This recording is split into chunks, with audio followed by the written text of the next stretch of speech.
them up, I would have gone for the number of different men.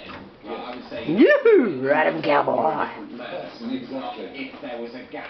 No, I know, but there's only ever been one gap, and for some reason they didn't do that. So when he took his second oath, he was called the 24th president. They could give you a heart attack. In the 27th. He was actually Stalin.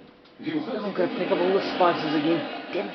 So not only did he rule Russia, kill millions of people, he was 2 presidents of the United States. It's a weird system, That's isn't it?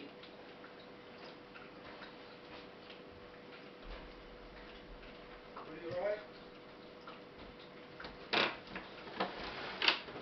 I'm fine. You okay? Yeah, cool. You alright? Yeah. That was a decent one. That was fairly good. I think there might be another one coming. How'd it kind of do? Poor puppy.